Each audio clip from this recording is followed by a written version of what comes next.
Darius. Hi, Kyla. Hey, Hi. Queen. I'm so glad to have you with me here today. You know, we got a lot to talk about. So let's get right into it. Darius, remind us again why HIV is such a prevalent issue in 2022, especially in Pinellas County. So, Pinellas County has seen disproportionate cases of HIV acquisition over the last several years, particularly in the southern portion of our county. Pinellas County is one of 7 counties in Florida that was identified with a substantial burden of HIV acquisition. So, Kyla, this month we celebrated National Transgender HIV Testing Day, a day to recognize the importance of routine HIV testing, status awareness, and continued focus on HIV prevention and treatment for transgender and non-binary people. What does the importance of this day mean to you? It means a lot to me because it's a day where those stigmas that have been attached to trans folks and HIV are knocked down. Like we're able to go into these different offices and get tested with pride. You know, we're able to go in there and just, have at least one day out of the year where we're able to get the health care and attention that we need. Our voices are echoed, our voices are heard, and our healthcare needs are met. That's right. That's right. Darius, do we know about the HIV case data for people of the transgender experience in Pinellas? So, unfortunately, we don't have a whole lot of case data when it comes to the trans population. What has happened is, unfortunately, when it comes to the trans community, a lot of times any data that we have has been assigned to male sexual contact, or what we call MMSC. So it's hard to track because in the past, they were not tracking trans women or trans men in their own particular data set. They were assigning them by their by quote unquote sexual behavior. And so that makes it really difficult. This is a population, as Kyla has said, that is disproportionately impacted by HIV. A lot of that is due to stigma, discrimination, exclusion. It's also important, I think, that we are very intentional in incorporating strategies and innovations across our care continuum that are tailored to people of the trans experience. That's right. And I'm learning too. That's why we do these, so that I can learn, we all can learn together. Yes. Kyla, tell me about some of the work that you've done in the trans community. So my previous job, I was the trans services program coordinator. And so basically we created assessments to kind of provide all around care for our clients, like a holistic approach to their health care. So say, for instance, these assessments would help to pick up if a trans person or non-binary person might need housing, if they might need HRT, if they might need behavioral health or infectious disease, if they were, anything that we deemed as a red flag. I called it a red flag because that's where we needed to kind of focus more attention on that person and get them linked to services that they may need, or may not even know that they need, or may not even know that the help exists. So I just feel like, in my efforts, I was able to create that platform for trans folks to be able to get the healthcare that they need or the attention that they need. Also, too, I was able to facilitate our trans feminine and masculine support groups, and those went really well. We was able to kind of get hear the needs of folks in a different way, like rather than coming into the offices, we created those groups so that they can actually talk freely amongst other people that are just like them.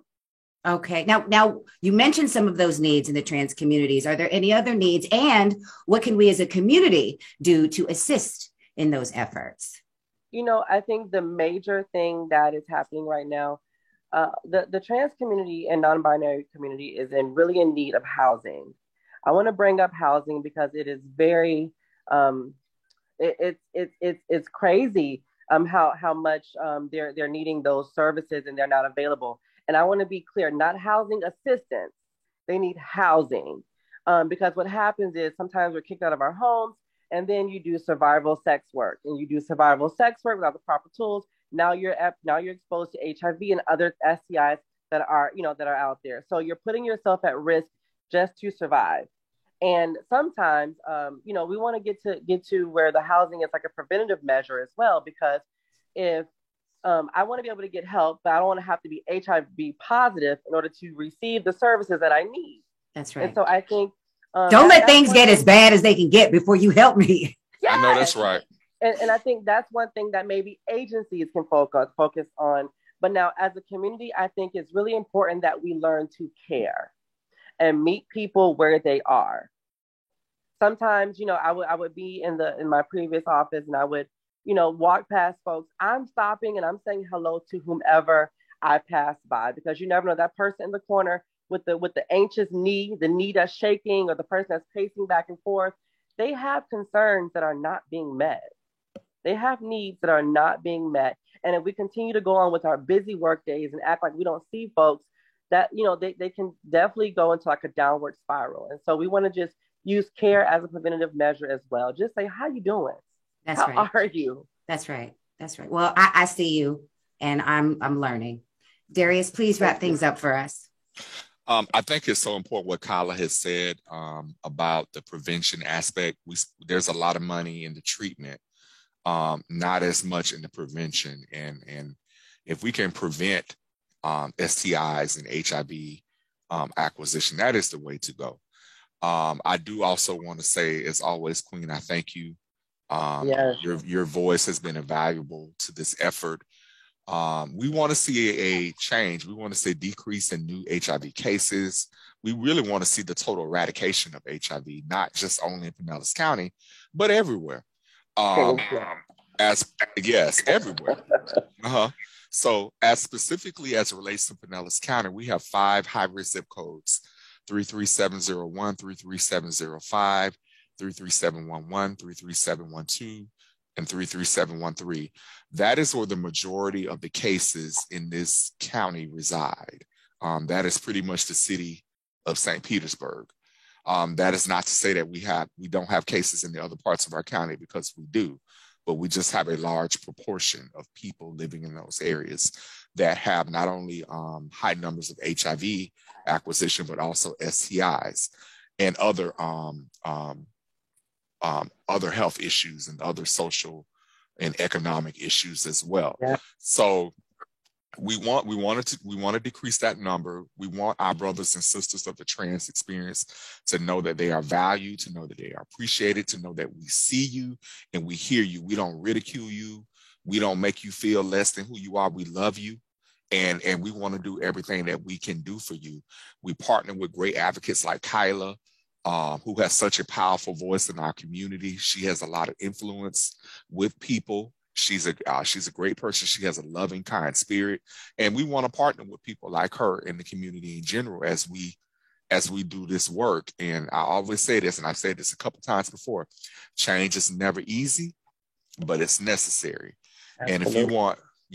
And if you want more information about what we're doing in Pinellas County as far as our EHE, ending the HIV epidemic efforts, you can go to www.pinellasEHE.org. Thank you, Kyla. Thank you, Darius. Thank you for continuing to teach me. Keep learning me, and I'll keep spreading the word. I thank you allowing me to be part of this journey of education. And again, for that information, just go to www.pinellasEHE.org. Thank you both. Thank you.